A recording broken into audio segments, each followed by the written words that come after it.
cada 12 mulheres terá um tumor nas mamas até os 90 anos de idade, de acordo com a previsão da Sociedade Brasileira de Mastologia. Mas a boa notícia é que quando o diagnóstico é precoce, as chances de cura chegam a 95%. Além disso, bons hábitos podem diminuir fatores de risco. No programa de hoje, nós vamos conversar com a mastologista Flávia Fernandes para esclarecer algumas dúvidas comuns sobre o câncer de mama. Olá, Flávia, seja bem-vinda. Muito obrigada por vir aqui participar do Cidadania. Roberta, é um prazer estar aqui, é um prazer falar sobre o câncer de mama, principalmente no mês em que a gente tem toda essa importância, né? Toda essa ideia voltada ao cuidado da mulher e ideia voltada ao cuidado do câncer de mama. Então, muito obrigada mesmo por poder estar aqui. Flávia, e quem deve se preocupar mais com a possibilidade de câncer de mama? A gente sempre diz que a mulher, ao longo da sua vida, ela aumenta o seu risco de câncer de mama. Então, você tem mulheres mais idosas com maior risco. Naturalmente, esse grupo, né, de alto risco é um grupo que ele é mais visto em geral. Por isso que a recomendação é que a gente comece a fazer a mamografia a partir dos 40 anos. Não quer dizer que essa mulher, antes dos 40 anos, também não tem que ser vista. Ela já vai ser iniciada num autoexame, num cuidado de rotina com o especialista. Eu já tenho todo também um olhar voltado para ela, com certeza com muito menos risco, mas sim voltado também. Agora, se tiver histórico na família, aí já é mais importante começar mais cedo, né? Sim. Antigamente a gente falava daquela relação da mulher com câncer de mama, de quem já teve câncer de mama dentro da família. A ideia é, eu tenho algum câncer na minha família? Então, já uma tia, um tio, ou sua avó, a mãe, teve alguma história de câncer? Eu vou chegar a um profissional, trazer essa história para a gente entender se você faz parte de um grupo de risco. Não necessariamente só o câncer de mama está relacionado. Então, a gente sabe que existem síndromes que relacionam, como o ovário e pâncreas, que relacionam também o maior risco de câncer de mama. Esse grupo de mulheres, eles têm que ser vistos, sim, antes dos 40 anos. Existe uma indicação da Sociedade Brasileira de Mastologia que é iniciar o cuidado com 30 anos de idade. E essa é uma recomendação de que ela aconteça a cada 6 meses. E super importante, são mulheres que, por elas terem maior risco, elas também têm um risco de uma doença mais grave. Então, de uma doença que desenvolve de uma forma mais rápida. Por isso, esse cuidado de ser visto de forma mais frequente mesmo, né? Agora, mas quem não tem ninguém na família que teve, também não pode se sentir garantido, não, Importantíssimo, assim. Eu respondo essa pergunta todo dia no consultório. As mulheres vêm pra gente, olha, eu não tenho nenhuma história na minha família, então eu não tenho risco. É falso. A gente sabe que 90% dos cânceres de mamas acontecem em mulheres que de fato não têm história na família. Então é um dado muito importante. E por quê? Ele é um câncer que ele é multifatorial. Eu tenho vários fatores que estão aqui associados, como obesidade, tabagismo, etilismo. Então, vários fatores que vão influenciar e aumentar o seu risco ao longo da vida, certo? Agora, quem também tem vida saudável, pratica esportes, também não pode achar que só isso resolve. É muito importante, mas também não é garantido, né? Sim, a literatura fala que, assim, só de ser mulher, você já tem um risco aumentado. O câncer de mama, ele acontece tanto no homem quanto na mulher, mas a gente sabe que a cada 100 diagnósticos, 1 é masculino e 99 são femininos. Então, só pelo fato de ser mulher, você sim já tem um risco maior. Então é isso, não basta só, né, se alimentar bem, fazer exercício, né? A gente vai cuidar de você em qualquer momento, em qualquer circunstância. O câncer ele é multifatorial, então eu não consigo pegar a obesidade e colocar toda a culpa nela. Eu tenho que entender que existem N outros fatores, alguns que a gente até nem conhece. A medicina ainda não desvendou todos os fatores. Os que a gente conhece, a gente pode argumentar e a gente pode tentar ajudar essa mulher.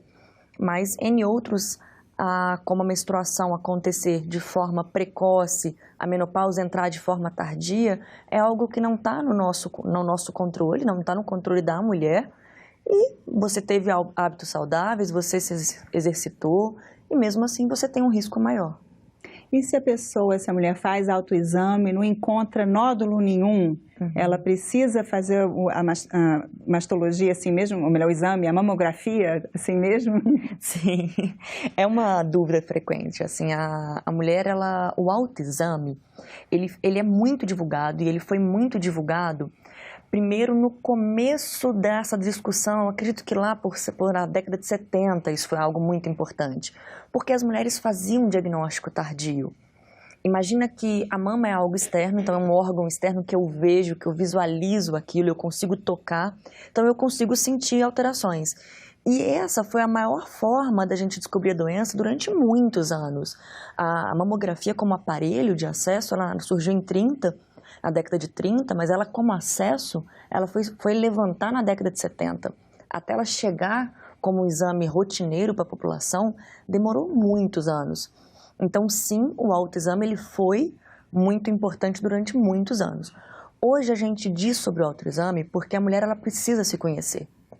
Então, de você saber o que é normal para você, você se examinar, você entender qual é o formato da sua mama, isso traz para a gente um cuidado e uma forma mais leve da gente levar a doença, certo? É uma coisa importante que eu acho que a gente tem que ressaltar. Nós somos um país que é muito heterogêneo, então a gente tem realidades sociais muito diversas. Ainda no Brasil, o SUS ele tem uma estatística de que 55% das mulheres realizam um diagnóstico em estágio avançado da doença. Então, olha como é importante o autoexame para esse grupo. A gente está colocando ali como o autoexame trouxe essa paciente até a gente, certo? É uma realidade que a gente não quer ver daqui para frente, a gente quer mudar essa realidade, a gente quer ver essa alteração, ver esse câncer de uma forma que ele não é palpável, mas ele ainda é uma realidade para o nosso país. E, inclusive, nesse momento do autoexame, não é apenas o nódulo, né? Tem outras coisas que devem ser percebidas. Sim, assim, eu costumo orientar que você tem que primeiro se visualizar.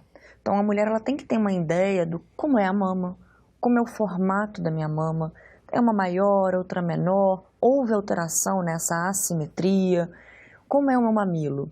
Ele sempre foi para fora ou ele sempre foi retraído? A gente tem que perceber e ter essa autoimagem muito clara. A partir daí podem surgir alterações. As mais relacionadas com o diagnóstico de câncer de mama é o nódulo palpável, alteração na pele, que é essa retração ou abolamento na pele, e alterações do mamilo com ou sem secreção saindo pelo mamilo. Importante dizer que elas não são diagnósticos de câncer. A mulher percebeu alguma alteração, ela vai procurar um profissional e a gente vai investigar o que está acontecendo. E a mamografia? Muita gente tem medo da mamografia, acha que dói muito. Ai, Roberta, isso é um tema engraçado, assim, tem paciente que chega para mim e diz que ela é contraindicada a fazer a mamografia, e aí a gente vai conversando e vai entendendo que não, ela não foi contraindicada, ela realmente não está conseguindo se adaptar ao exame, porque segundo ela dói ou não dói. A gente tem um ciclo natural, hormonal. Então, existe uma fase do período hormonal em que essa mama está mais sensível. Quando eu estou próxima do período de ficar menstruada, minha mama é um pouco mais sensível. Se a gente tiver muita sensibilidade, vamos evitar esse período. Vamos fazer sempre a mamografia uma semana, 10 dias após a menstruação. É uma época mais fácil para você e uma época até mais fácil para a gente ver esse exame. Algumas ainda queixam de dor, mesmo respeitando esse período. Eu digo que existem mulheres que têm mais sensibilidade, a gente chama isso de mastalgia. Vamos tratar, ocasionalmente a gente pode tratar ou não essa mulher, dependendo do sintoma, certo? E sempre procure uma clínica que ela seja especializada no cuidado da mulher, no cuidado da mama, porque dependendo também da forma com que esse exame é feito, ele pode doer mais ou doer menos. Agora, e ainda no exame da mamografia, tem muita gente também que tem medo da radiação. Né? A própria mamografia pode ser um fator que pode causar o câncer de mama? Recentemente, a Sociedade Brasileira de Mastologia ela teve uma nota sobre isso, porque foi um tema muito divulgado na mídia e algo que assusta nós profissionais que estamos recebendo essa mulher. A gente não quer que ela deixe de fazer a mamografia, ele é o principal exame para o diagnóstico de mama, para o diagnóstico de alterações mamárias precoces. Entenda que essa irradiação é uma dose muito baixa e ela está sendo feita em uma periodicidade que ela é segura para a mulher. Então, eu não tenho visto, a gente não tem visto, não tem dados nenhum relacionando o aumento de câncer de mama com a mamografia. Ele é um exame completamente seguro para a mulher. E quando a mulher faz a mamografia, se descobre um nódulo. Isso não pode entrar em pânico só por isso, né? Não, pelo amor de Deus. Primeiro você entende que você tem uma alteração, a rotina de rastreamento, a rotina anual, ela é para isso. E eu comparo assim, ao longo da nossa vida a gente não tem algumas cicatrizes, algumas alterações que aparecem na pele e a gente está olhando e são normais, pintinhas que podem aparecer ou não. A minha mama também vai passar por alterações, vão surgir novidades e a maior parte dessas novidades são benignas. Eu preciso investigar, eu preciso ver, eu preciso entender o que tem nesse exame, fazer o exame físico, complementar se for necessário como a biópsia. Não são para todas, são para só aqueles casos suspeitos, mas esse exame tem que ser visto por um profissional, certo? Para a gente chegar até uma conclusão. E então, se tiver alguma dúvida, faz a biópsia para ver se, por acaso, se é maligno, né? Exato. E se for? Vamos resolver, né? A gente tem que tratar. Tratamos, a gente tem o quê? Eu recebi essa menina com um diagnóstico recente. Primeira coisa que a gente tem que fazer é entender que a minha especialidade, ela cuida só de mama. Então, a gente sempre tem que trabalhar de uma forma multidisciplinar. Eu tenho um oncologista, eu tenho um radioterapeuta, eu tenho o psicólogo, que são vários outros profissionais que vão estar juntos entendendo como que a gente vai fazer esse exame e esse tratamento ser de uma forma boa, ser de uma forma produtiva. E o exame, a mamografia, é um exame caro? Não, de forma alguma. Ele é hoje o exame mais realizado e ele é hoje tido até pela nossa rede pública de saúde como o principal exame de rastreio, por ele ser um exame de custo-benefício. Então, ele é um exame acessível e um exame que, de fato, ele me traz uma sensibilidade alta para o diagnóstico de câncer. E está disponível também pelo SUS? E está disponível também pelo SUS, sim.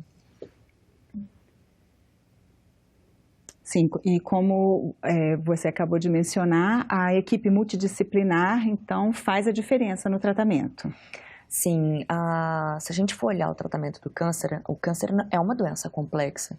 Eu vou lidar com uma série de tratamentos às vezes agressivos, que vão trazer várias repercussões para o seu dia a dia.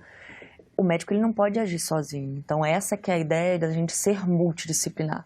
Eu vou ter outros profissionais que vão estar olhando essa paciente de uma forma complexa e organizada para ter, sim, um ganho maior. Entenda que hoje a gente fala numa perspectiva de sobrevida. As mulheres, elas são diagnosticadas de forma precoce e, como mesmo você disse no começo do programa, mais de 95% delas vão estar aqui para contar a história. Então, eu preciso que ela esteja bem, eu preciso que ela sente na minha frente daqui a 10 anos e esteja bem, com a cabeça boa, bem nutrida, bem habilitada da forma muscular, da forma psíquica. Então, eu tenho que entender ela e tratar dela de todos esses pontos, né? E a crioablação é uma opção de tratamento? A crioablação é um método que ele está sendo desenvolvido, ele foi muito falado esse ano, porque ele é uma forma da gente tentar destruir essa lesão com uma temperatura muito baixa, a gente estaria destruindo aquela lesão que está ali localizada. É um método que está em estudo. Hoje ele não está validado, então hoje ele não faz parte de todo o screening de tratamento do câncer de mama, certo? Ele é algo em estudo, não é algo aplicado ainda na nossa prática. Parece que foi nos Estados Unidos, até ele já foi aprovado por um tipo muito específico, né? E também tem sido usado para tumores benignos, né? Que não são câncer, né? Sim, porque daí eu tenho uma perspectiva melhor, imagina que se eu tenho algo muito agressivo, algo que eu tenho medo de desenvolver, eu tenho que usar uma técnica segura. Então, lesões que são benignas, que eu estou imaginando que eu consigo controlar, a crioablação ela tem me ajudado nesse aspecto e tem sido desenvolvido alguns estudos nisso. Um outro grupo que tem se falado muito são pacientes idosas que têm uma lesão, que seria uma lesão com fatores benignos, mesmo sendo diagnóstico maligno da doença, mas que têm fatores relacionados a essa doença que são benignos. Então, que a gente espere que o desenvolvimento dessa lesão vai ser um desenvolvimento muito brando. E aí tem alguns estudos nesse grupo específico para crioablação. Nada aplicado, nada ainda em protocolo. E essa aplicação do frio que você falou, assim, é uma agulha que é injetada para chegar no tumor, no tecido contaminado? Exatamente. Você localiza a área tumoral e você colocaria uma agulha que seria uma forma de resfriamento local. Esse que é o conceito. E a imunoterapia, que é uma outra técnica nova que também está um pouco experimental? Ao longo desse último século, a gente desenvolveu o tratamento de câncer de mama de uma forma muito mais específica. Hoje a gente consegue olhar o paciente de forma individual. A imuno é uma das formas da gente colocar esse conceito na medicina. Entenda que a gente saiu de uma cirurgia onde eu tirava toda a musculatura de peitoral, eu esvaziava aquela axila inteira, eu tirava todos os gânglios linfáticos e hoje eu trato a lesão. Da mesma forma, é a imunoterapia. A gente começou a entender que existem características desse tumor e que eu posso identificar e por isso usar drogas específicas que vão reduzir a proliferação dessa célula. Então, quando eu falava de quimioterapia algumas décadas atrás, a gente falava de uma quimioterapia que era danosa para várias partes do organismo. É o mesmo conceito, por que eu perco meu cabelo, por que eu tenho uma imunidade mais baixa, porque eu estou trazendo uma lesão para todo o organismo. A imunoterapia, ela está vindo para melhorar esse conceito que eu vou tratar o tumor e eu vou deixar de machucar todo esse indivíduo, né? Que você fortalece o sistema imunológico da própria paciente, né? Sim, na verdade, eu vou agredir localmente a lesão. Com isso, eu preservo esse sistema imunológico. E a reconstrução, nos casos que você citou, né, que precisa retirar muito tecido, a reconstrução está disponível no SUS? Sim, com passos largos agora, a gente tem visto que existem duas especialidades, então a cirurgia plástica ela fez muito parte dessa reconstrução durante muitos anos e hoje a gente tem a formação do mastologista como oncoplástico. Então, na minha residência, na minha formação, eu fiz toda a minha formação voltada para a reconstrução mamária. Isso mudou muito o conceito do tratamento da mulher, porque no primeiro momento a gente pensava em eu tenho que retirar essa doença. E hoje a gente pensa em como eu vou tratar essa doença e reabilitar essa paciente. Então eu comecei a perceber que eu posso ser mais específico, tirar menos, ou quando eu tenho que tirar mais, eu já posso reconstruir e muitas das vezes num primeiro momento. Antigamente a mulher ela só fazia essa reconstrução tardia, hoje grande parte das mulheres conseguem ter acesso à reconstrução imediata, no mesmo ato em que é retirada a lesão. Na mesma cirurgia já faz a reconstrução? Já faz a reconstrução. Isso altera a recuperação? Altera a recuperação porque, primeiro, eu estou tirando menos. Então, quando eu tiro menos, eu estou trazendo menos sequela para essa mulher. Isso, por um segundo momento, o câncer de mama é algo que eu vejo. Então, eu não estou falando de uma lesão que está lá dentro. Eu estou dizendo que você vai tomar banho, você vai se olhar no espelho e você vai ver a lesão. Você vai ver a cicatriz. Tudo isso, ele vai gerar uma série de transtornos para a mulher. Ela vai se sentir, às vezes, mais feia ou menos querida, ou ela vai perceber aquela sequela e aquela sequela lembra de tudo que ela perdeu junto com o tratamento. Então, quando ela consegue ter um ganho, que é ela olhar o corpo dela e se sentir bem, ela consegue evoluir durante o tratamento de uma forma muito melhor. E qual é a previsão, mais ou menos, de restabelecimento após uma cirurgia? Dá para fazer esse cálculo? Depende muito do que foi indicado para ela. Então, tem um trabalho atual de 2019 que ele é brasileiro e ele coloca que se a gente começa a reabilitação dessa mulher em uma semana, que é com fisioterapeuta e educador físico, em 8 semanas ela já estaria com um ganho de força e perda daquela sequela motora até 80%. Então, estou comparando ela aqui 8 semanas após o tratamento com pré-tratamento e essa mulher estaria praticamente igual ao pré. Então, eu estou conseguindo avançar o cuidado para trazer essa recuperação com menor risco de sequela. Agora, e a prevenção, que a Sociedade Norte-Americana de Menopausa divulgou, né, assim, alguns fatores de risco que podem ser controlados pela própria mulher, né? E o primeiro deles é manter o peso. A obesidade complica bastante. Sim.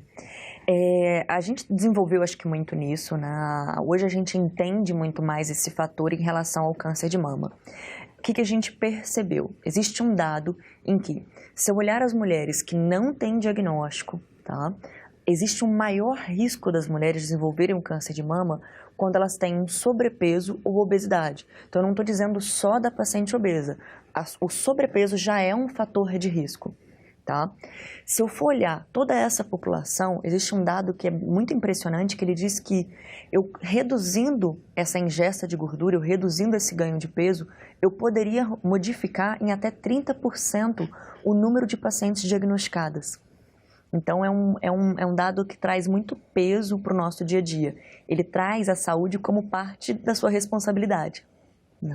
E o próprio exercício também é outra recomendação, né? Não só como prevenção, como até para a paciente diagnosticada, ela deve continuar fazendo exercício. Sim, por favor. Essa atividade física, ela vai te ajudar a controlar esse peso e ela vai me ajudar em vários outros aspectos. Então, a gente sabe que a educação, a atividade física, ela me ajuda lá na prevenção, então na paciente que não tem câncer, ela vai me ajudar a reduzir o risco. E essa paciente que está com diagnóstico, já está reabilitada, está apta a fazer uma atividade física, ela vai me ajudar em vários aspectos. A musculatura, ela é um órgão que ela controla para mim muitos hormônios. Então, primeiro momento, um hormônio do bem-estar, que seria essa satisfação, essa serotonina, essa endorfina que a gente tem de prazer. Em outro ponto, que é um ponto que é muito delicado, essa mulher ela está sendo induzida a ter menos hormônio feminino. Muitas delas entram na menopausa de forma precoce e com isso aumenta o risco de perda óssea. A musculatura entra aqui me ajudando a preservar esse osso. Em alguns casos a gente está falando em reabilitar essa massa óssea com atividade física. Então ela é muito importante, sim. Então, hoje em dia, o câncer de mama não pode ser um motivo de uma preocupação exagerada, porque não é mais uma sentença de morte, não é? Olha, Roberta, se a gente for olhar tudo isso que a gente evoluiu, a gente está falando que, antigamente, 60% das mulheres não sobreviviam em 5 anos. Então, eu vou olhar uma doença que é uma doença feia, agressiva, que consome, que quando é vista, ela já é vista a olho nu, então eu palpo. Então, existe todo esse estigma dessa mulher. Hoje não. Se diagnosticado em estágio precoce, ele não é palpável, não tem tanta alteração na minha mama, ele é visto no exame de imagem, ele não é visto na palpação, eu consigo reconstruir essa mama. A cada vez mais eu reduzo a agressividade dos tratamentos adjuvantes, né, que é a quimioterapia, a radioterapia. Então, essa mulher, daqui a 10 anos, ela vai estar aqui, apta a praticar uma atividade física, bem, com muito apoio, ela vai estar bem psicologicamente e, o mais importante, reinserida, né? A gente quer que ela esteja funcional, que ela esteja pronta e apta para ser aquela mesma mulher que ela era antes do diagnóstico. Flávia, muito obrigada pela entrevista aqui no nosso programa. Imagina, foi um prazer. E obrigada também a você que nos assiste. Se você quiser rever, baixar o programa ou repassar o link, é só acessar o site da TV Senado na internet, no endereço senado.leg.br/tv ou nosso canal no YouTube. Não deixe de se inscrever. Se você quiser fazer algum comentário ou sugerir um assunto, telefone para 0800 61 2211. Obrigada pela atenção e até o próximo Cidadania!